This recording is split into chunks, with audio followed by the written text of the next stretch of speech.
crack it.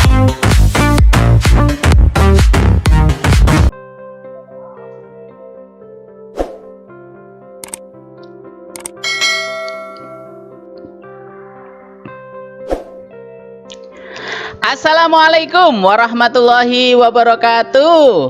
Anak-anakku yang solih dan solihah, alhamdulillah ketemu lagi dalam pembelajaran daring kita ya. Maka sebelum belajar, yuk kita berdoa terlebih dahulu.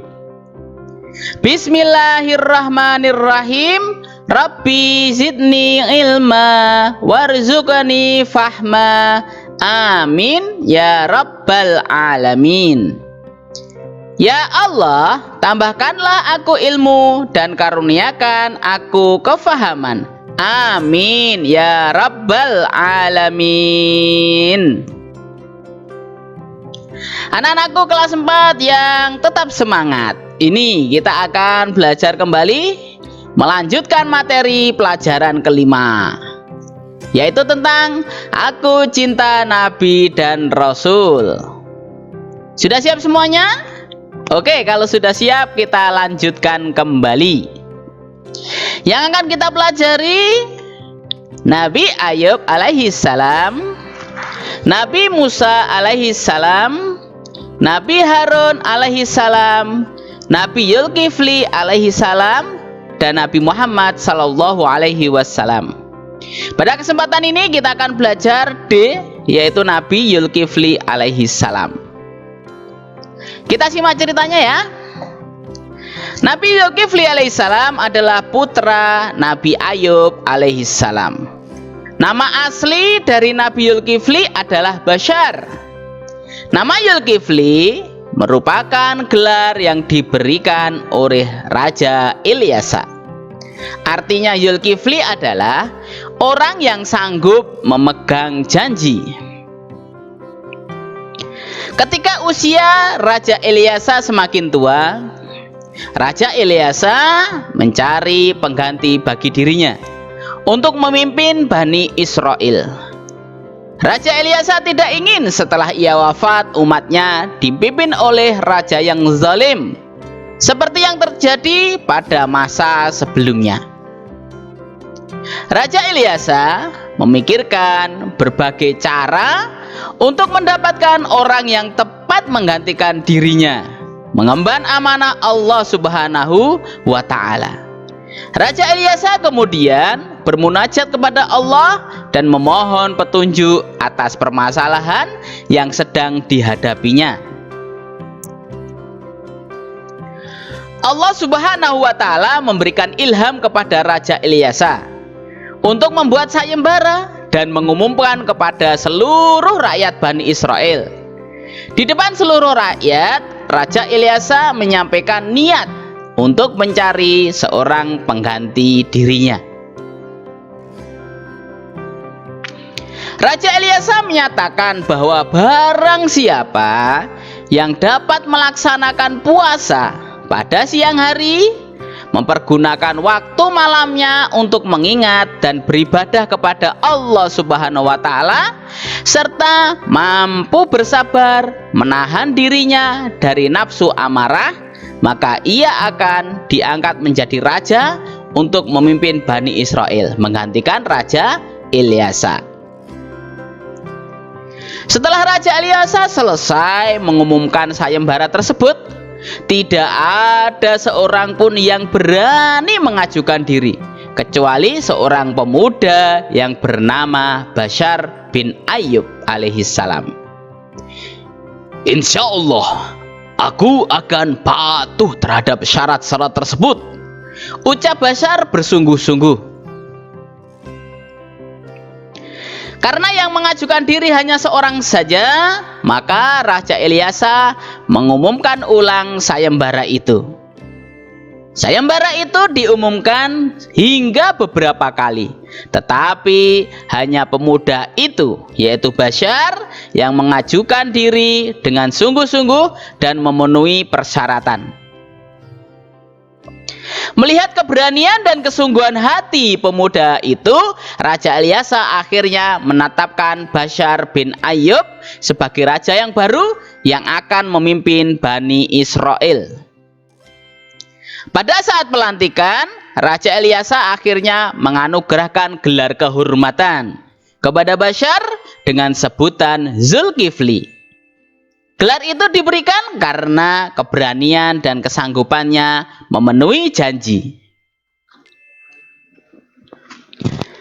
Setelah memegang kepemimpinan Bani Israel, Bashar bin Ayyub atau Nabi Zulkifli menjalankan roda pemerintahan dengan membagi waktunya menjadi dua.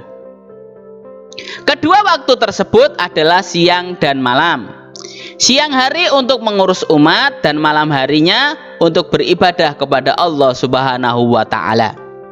Rakyat yang mengetahui jadwal harian Nabi Zulkifli hanya akan menyampaikan permasalahannya pada siang hari.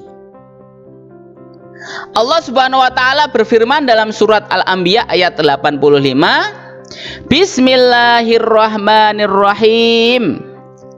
Wa Ismaila wa Idrisa wa Zulkifli kullum minas sabirin.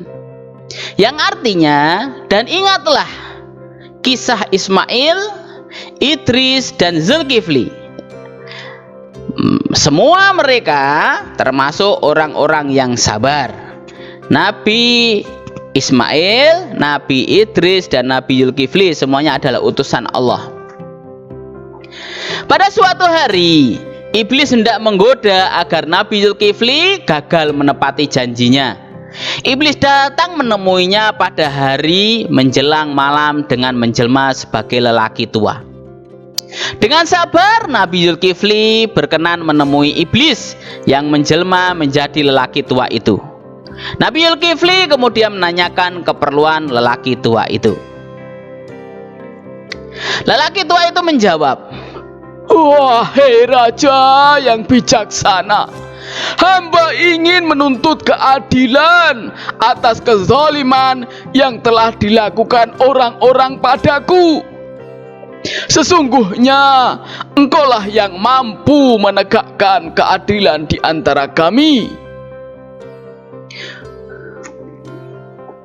"Baiklah, datanglah besok hari sebelum petang bersama dengan orang-orang yang bersengketa denganmu. Insya Allah, aku akan menjadi hakim yang adil bagi kalian," jawab Nabi Zulkifli. Keesokan harinya, lelaki itu kembali menghadap Nabi Zulkifli pada waktu yang sama. Nabi Zulkifli minta lelaki tua itu menghadap lagi pada esok hari sebelum petang. Pada hari berikutnya, lagi-lagi tua itu datang tepat pada saat Nabi Zulkifli beribadah.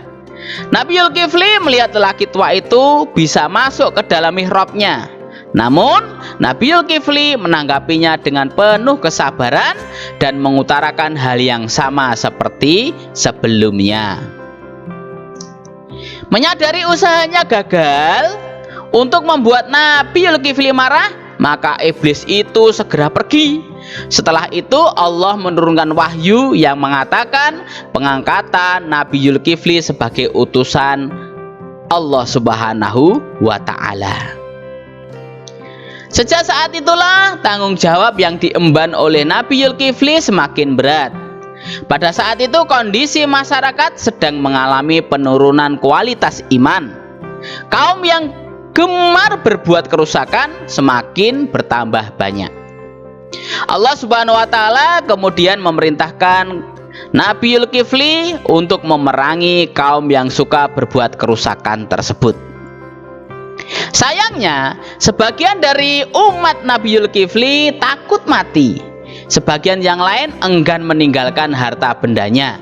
Ada sebagian kaum yang berperang, tetapi mereka minta jaminan akan tetap hidup hingga berakhir perang. Menghadapi sikap rakyat yang demikian, Nabi Zulkifli tetap sabar dan mengembalikan semua urusan tersebut kepada Allah Subhanahu wa Ta'ala. Nabi Zulkifli alaihissalam bermunajat, menyampaikan keluh kesah rakyatnya dan Allah Subhanahu wa taala pun menjawab doa Nabi Zulkifli. Mendengar jaminan yang diberikan oleh Allah Subhanahu wa taala, para penduduk pun akhirnya dengan enggan mengikuti perintah Nabi Zulkifli. Di dalam peperangan tersebut, Allah Subhanahu wa taala menurunkan siksa bagi pengikut Nabi Zulkifli yang takut mati, yaitu berupa wabah penyakit menular yang menyebabkan kematian yang menyedihkan. Nabi Zulkifli kemudian berdoa kepada Allah, "Ya Allah, Engkau telah membinasakan pengikutku. Kasihanilah mereka dan karuniakanlah kehidupan baru kepada mereka." Allah mengabulkan doa Nabi Zulkifli, maka diberikan kembali kehidupan kepada mereka. Setelah peristiwa itu, Nabi Zulkifli pergi meninggalkan pengikutnya dan berhijrah ke Babilonia dan wafat di sana. Meneladani perilaku Nabi Zulkifli. Yang pertama, melatih diri berpuasa sejak usia dini.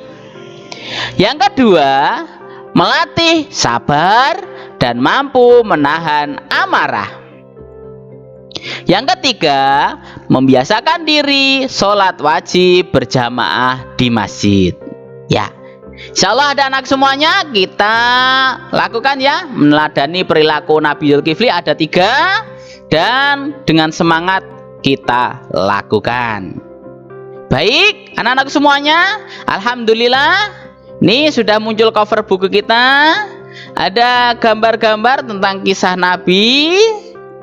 Akhirnya, ini adalah akhir dari pembelajaran kita kali ini.